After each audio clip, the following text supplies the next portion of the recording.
This is Sirens, a new series brought to you by the Ladies of Bombshell, where we dissect the institutions of American power. Join us as we sound the alarm on technology, governance, and national security issues, and maybe lure some men to their deaths. This week, Lauren and Rada sat down with Valerie Insinna, a reporter with Breaking Defense, and a longtime Pentagon Press Corps member, to discuss recent events in the Pentagon Press Corps and what makes the overall Pentagon Press Corps unique. We've been mentioning over the past several weeks various things that are going on between Secretary Hegseth, the media, the increasingly hostile or tense or stressful or kind of bizarre relationship that we are seeing going on between the press and the Department of Defense, or actually now Department of War, which how do you even say that? DOW? Like, that's just like a ridiculous acronym. And we wanted to spend some time with an amazing longtime friend of the show, friend of ours, who has been spending a lot of her career working on covering the Department of Defense, the military, the industrial base, and many things related to this, and talk through what does this mean not only for like the near term in terms of the relationship between the Department of Defense and the media that covers it, but also what does it mean for democracy, our institutions, and the ability to hold the Department of Defense accountable based on what a democratic military should look like. So we are just so excited to welcome Valerie Insinna, who is a congressional and industry reporter with Breaking Defense, back to the show. I say back to the show because prior Bombshell guest, delighted to have her back in this conversation.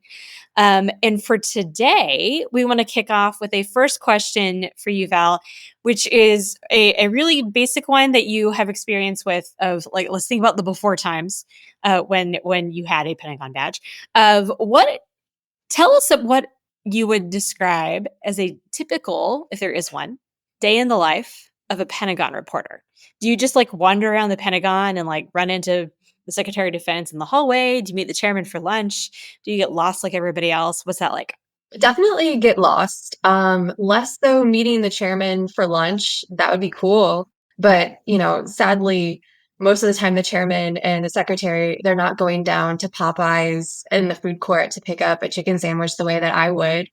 They Um, absolutely should, though. No question. they should. Hmm. I think it would improve their day, but maybe not like the whole physical fitness sort of thing. So yeah, a typical day. So I think to give your listeners sort of a picture of where the press usually works out of, there are two bullpens and then a bunch of video booths that are located next to the Pentagon briefing room. So there's this sort of like enclave for the press. And next to that where all of the OSD, the Office of Secretary of Defense, public affairs people kind of all sit. So during a typical day, I'd be at one of those desks in the bullpen, and I'd be doing interviews. I'd be writing my stories. A lot of times I would walk over to the PAOs for OSD, or I would venture around to the service PAOs. They're located in different offices around the building. Sometimes it's because, I wanted a question answered. Sometimes it's just because I like to chat. I'm a gabber. And so, just stop by Air Force public affairs and annoy them until they tell me to go away, and bother them with questions about, did you see this television show or whatever else? So I think one thing in this whole discussion that's kind of been mischaracterized a little bit is the amount of access that Pentagon reporters have. We have access to all of the unclassified spaces in the Pentagon. Hmm. Hmm. Um, we have a similar level of movement as the guys working at Starbucks or like the janitors, but those people actually have way more access than we do because the janitors can like go into certain offices that we cannot get into. I can't get into a skip. I don't have a key to get into every single office. I'm not knocking on doors trying to get random people to open up. Basically, I do have freedom of movement in the hallways, or I did. So sometimes like I would walk around with other reporters or with people that I knew in the building just to stretch my legs and to chat. But yeah, like I think people think that it kind of operates similar to Capitol Hill, where Yeah. if you see a lawmaker, you can just come up to them and like ask them a question and they can choose whether or not to engage with you. You will sometimes run into senior leaders in the Pentagon, but sort of the guidance is that you can say hello, you can chat with them, but if you run into, the secretary in the hallway, you shouldn't be like bombarding him to try to get a quote for something. And most senior leaders would not be responsive if you were to do such a thing. But, I've seen, the former Chief Master Sergeant of the Air Force while I was like taking free Girl Scout cookies that were available and had a nice little chat with her one day about our favorite Girl Scout cookies. But, I didn't turn around and be like, okay, so Obviously. tell me about this thing. Also, what's similar to the scandal. So, one of the things that was striking to me, I mean, Rada and I have both worked in the Pentagon before, as has Aaron. And I moved on. I worked at the National Security Council, Office of Management Budget. Rada has worked there as well as Department of Energy. But it didn't strike me until I had left how the Pentagon press corps, despite what you're talking about in terms of like access and wandering the hallways, it's still pretty unique in terms of the relationship that DoD has with the media in some ways, not in all ways, but in some ways, maybe just in terms of like scope or size. But I would love to hear from your perspective, just historically, what has made that relationship unique? And have there been any sort of changes or inflection points or practices that have really shaped that relationship? So, I think no, journalists working at other departments do not have as much access as we had in the Pentagon. It's been that way since the Eisenhower administration. I think that's one of the reasons that I became so attracted to working in the Pentagon and wanted to stay working in defense from the time that I was, a baby reporter that was essentially, like, I was an editorial assistant at a Japanese Hmm. newspaper who had a bureau in DC. And my bosses would send me to cover the Pentagon gaggles during the Obama administration.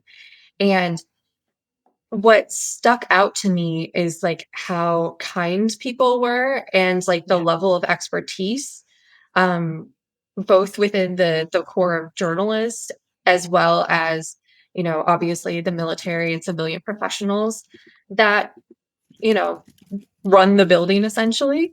I think unlike other departments where people turn over politically, you do have that in the Department of Defense, but you also have this core group of civilians and of uniformed military people that are just either there constantly or they rotate in and out. And that means that over time you build a very, very strong relationship amongst those people, whether you're a journalist or whether you're a part of the building itself. So as a journalist that started covering the Pentagon in my earlier mid 20s, I started forming relationships with majors, captains, colonels.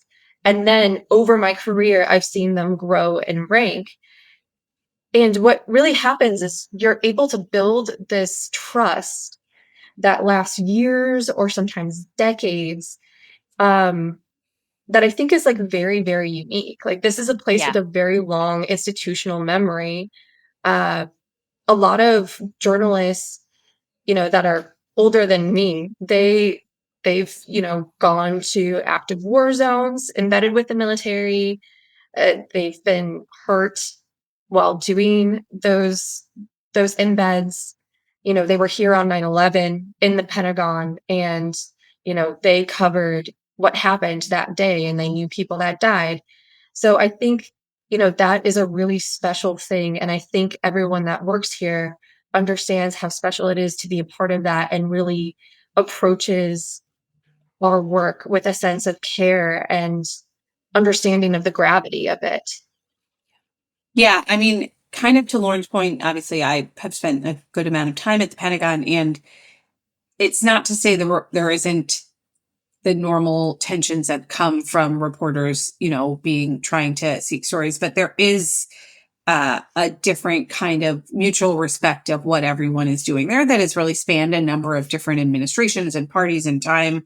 And before we get to the most recent events, maybe it's just helpful for context to take a second and sort of, since the change in administration, so prior to this, newest set of things that reporters were asked to sign, how have things been different this year, overall, or have they been different? Was this sort of change out of the blue, or has there been a sense of an end of that kind of special type of relationship? I think that it was a pretty dramatic change from the get-go.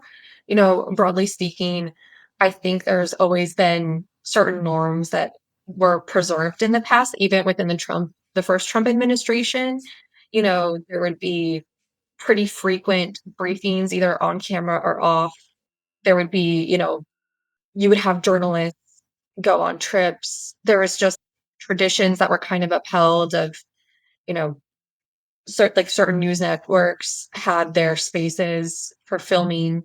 Since coming in, I think Hegseth and his team has made it pretty clear that they don't really understand or respect the work that we do as journalists. Um, you know, very quickly after coming in, they kicked out, a couple of media outlets from their desks. And when the Pentagon Press Association, approached the administration and asked them to reconsider the situation, they basically doubled down and said, "Thanks for your input," instead of, this amount of people or this amount of outlets that were going to demand that they leave their spots. We're actually doubling that number. And they, for the most part, replaced those like long held spots with right wing news outlets. And then, months later, they announced new restrictions about where the reporters could actually go within the building. And again, to restate, like to begin with, we were not allowed to go in any sort of classified area, or, we did not have access to certain offices. But now we're restricted to a point where we can really only go to OSD Public Affairs and the cafeteria. We don't even have the ability to walk over to Army Public Affairs or Navy Public Affairs or Air Force Public Affairs, which is, really, really unfortunate. And then in September, we got this new requirement to be able to keep our badges. We had to sign this agreement. I think on top of that, just the way that the administration talks about the media, the way that the department leadership talks about the media is very different from in the past. It's very combative. I don't think we've ever seen that in the past. There's almost a lack of professionalism in some cases.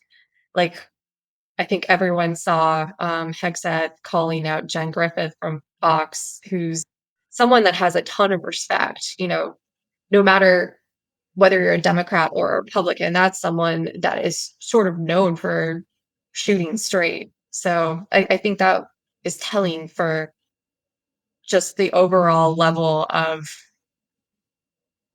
the relationship and how that's changed, I suppose. I was going to say you mentioned the agreement you all asked to sign, and so just to lay out bare facts, can you just lay out a little bit here's what you're asked to sign, but I think somewhat more importantly, most of us are not journalists who are listening to this episode. Why was that antithetical to how both you and the broader Pentagon press corps approach your roles? And why did I think more or less as a body, the large papers in the defense trays, they chose not to sign this agreement and walked away. So just love to hear a little bit more about that, and then we can get more into the so how does this work now? What world are we in at this point? Yeah, yeah. So essentially, the department gave us a 21-page document, which was very different than the single page document that we had to sign in the past to get a badge. I kind of want to debunk two myths that I think the administration kind of keeps talking about. We already, had to wear our Pentagon badges every time we were in the building. have them visible above our, on our chest. So we were already doing that. That was not an issue for us. And in terms of the other thing that they keep talking about is we wanted unfettered access to the building. Again, we wanted to just retain the access that we already have. We weren't looking to try to get into classified areas. We understand that those areas need to be kept for classified information. The big issue was that there was language in there that essentially kind of criminalized talking to reporters. Basically said that anyone in the Defense Department needed to have formal permission to talk to a reporter, and if they didn't have that permission, they were committing some sort of criminal act. And it implied that any reporter that tried to solicit information, even if it was trying to get information that was unclassified, hey, anything, if you know anything about this, like send me an email. You can reach me on Signal. That could be seen as trying to solicit classified or sensitive information, and that we could be kicked out of the Pentagon or potentially even legally prosecuted. So there were really serious concerns among the lawyers of all of the news organizations that we could potentially open ourselves up to criminal charges by signing this document and saying that we understand what DOD is saying to be true. So, only 2 reporters out of the 110 members of the Pentagon Press Association Wow. signed the new agreement. It was an Indian freelancer and the reporter for OAN. But I think it's really also important to note that there are tons of conservative media outlets that said, no, we can't do this. Like our lawyers say we cannot do this, from like Fox News, Washington Times, Newsmax. They all took a look at this and they're like, nope, this is not something we're willing to do because it just opens us up to litigation potentially. Mm-hmm. What they've effectively done in this agreement is make the very act of journalism of just like asking additional questions and just saying like, what else should I know about that? Tell me more about this. Who might I talk to about this? Basically, like the First Amendment in practice, if not criminalizing, then lending it the risk of a criminalization towards it in a way that is both a huge chilling effect on like the journalists who are in the Pentagon, who are already there in very sort of different sorts of ways you might expect to be in other sorts of kinds of coverage, but also those who are doing their like setting aside like me coming to you and saying like, hey, I have concerns about this, I'm going to share this unclassified information with you, and I'm going to do so in a way that like maybe is not my job, going to do it anyway. But to me, it also potentially criminalizes people who are literally just doing their public affairs jobs of I'm going to share this information with you, but then somebody gets mad about it after the fact, which happens, let's be real, that happens a lot in day-to-day journalism of like, I'm going to share this official information with you, and then like later on people are unhappy about it. Coming from the journalist side of things, like we don't know whether something is classified or not. Also, because we're not reading all also this not stuff.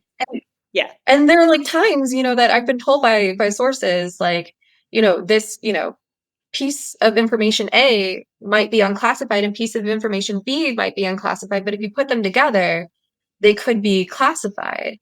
And that sort of like that puts us in a tricky spot, because it's like, what if we inadvertently ask about something classified or write something that is sensitive or classified without even knowing it, but we've signed this agreement.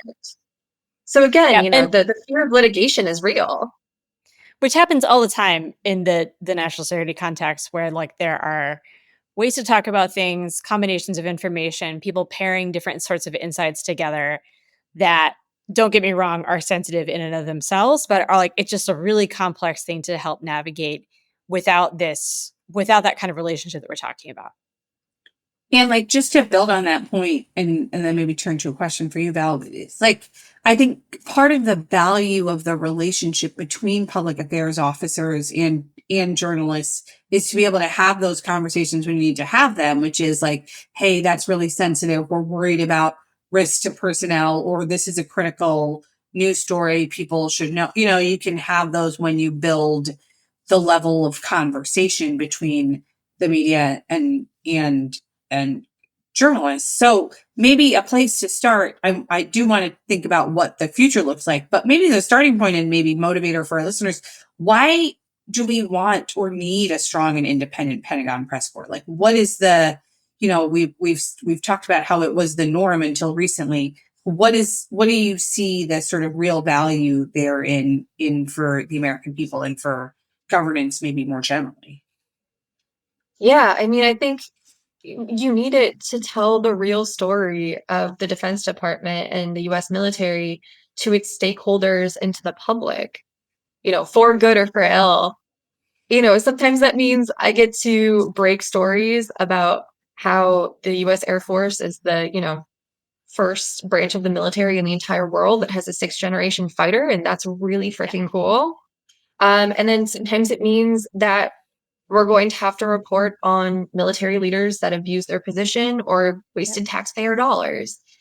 I think what's important is that good journalism could lead to positive changes, maybe because Congress starts paying attention to an issue, or maybe a good leader sees something that was negatively impacting service members and they decide to change the policy. But I think like everyone understands this, whether you're on the left or the right. The government is not incentivized to tell on itself, no matter which party is in charge, right? So it sometimes takes journalists to shed light on how bad a situation is getting. I think we saw that, a couple of years ago with the Afghanistan withdrawal. Unfortunately, we saw it, years and years ago, decades ago with Vietnam. So I think that's really, really important. But I think we're also important in terms of telling the story of the US military and its people and its culture to the public. I think in DC, we take for granted that there are tons of people throughout this country that do not have service members in their family, or they don't really have anyone close to them that has served. And so, being a journalist that works in this world, we get to spotlight incredible people from various walks of life who are giving their lives and their talent to the military. And we get to humanize them by, writing about their lives or sometimes really stupid things like just very weird aspects of military culture or like pilots flying around in the shape of a dick and like, like Which happens kind of all the time, apparently. Yeah. It happens more than you would guess, I think. But like these are just I don't know. these stupid things like help the public understand the military. It helps humanize the military. I think it's important. I think it's kind of like a net good for the department, even if the stories are sometimes not good in the moment. Like this is one of those things where the Department of Defense, on behalf of the American people, spends like $1 trillion, like on any number of different things, personnel, platforms, services, and so much more for military families. And at the same time is asking service members to risk their lives on behalf of Americans in ways they know about, ways they don't know about. And I think there's just an enormous risk of that becoming so mysterious and so secret that those are not worth it to Americans anymore. I think there's a kind of a middle gray space of people kind of enjoying the mysteriousness, and then I think there's like a big space after that and saying like, I don't understand what you do for me here. All I ever hear about is bad news, as opposed to hearing about the opportunity, the challenges, the risks that they take on, in addition to the transparency that comes with that. So you're so right in highlighting that as the good and the bad is a part of the game here. And we are, by requesting this much of Americans, the transparency is owed to them. And I think maybe in that vein, and kind of to wrap us here, like we've got a really basically entirely new Pentagon press corps with a new group of organizations. You've got people reading a really different kind of set of outputs from both the traditional reporters who are reporting from outside and from the new reporters inside. So what kind of, where do you see that? Where do you think this leaves us in terms of long-term implications for accountability, in terms of the quality of reporting folks can do from outside the building, in terms of the folks that are inside, kind of help paint a picture of what we could see and what we should look out for in the coming months and years? Yeah, I think that those of us that have left the building, we might not be there anymore, but we haven't stopped reporting, and we're still going to keep going and still going to be chasing stories. I mean, just last week, I got a scoop about how Hegseth had issued a memo basically directing everyone in DoD that if they were going to talk to the Hill, it has to go through like the main Leg Affairs office first. And the folks that I talked to were very concerned that this is going to shut off the flow of information to Congress or slow things down or just, you know, potentially impede Congress from getting the information that it needs. But I mean, things are still going to leak out. You know, those of us that have done this reporting for years, I think we still have our sources. I think what's going to happen is that things are going to move slower because we're going to have to, you know, meet with people outside of the building. It's just going to take more time and effort. And I think, you know, sadly, the thing that really makes me upset is that the younger reporters are not going to have the opportunity that I had to make these really strong connections with uniformed PIOs. And that's really important for understanding the culture of the military and of the Pentagon as a whole. So it's going to hurt our ability to like make those personal connections. I think that, there's still opportunity that they could reverse things if either this administration or the next administration wanted to do so. I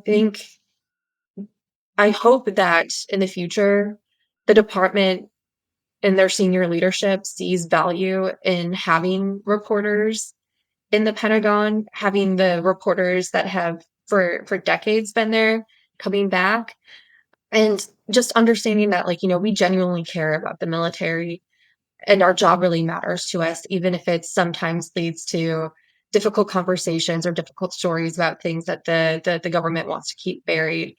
So I don't know. I try to be as hopeful as I can that good journalism can still get done and that maybe at some point there's a way for us to come back.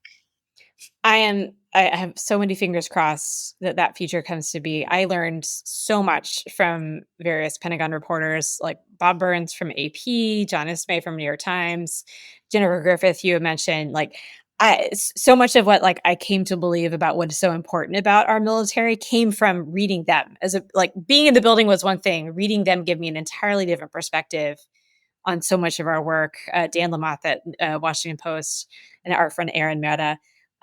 So Valerie, thank you so much for joining us. I think this is a critical issue and we're going to come back to. I am deeply saddened that we are at this state with the Pentagon press corps, but frankly, really excited to see what everyone does from a different angle and different perspectives and have lots of confidence that we'll still get lots of the meat coming out to the American people. So thanks for joining us.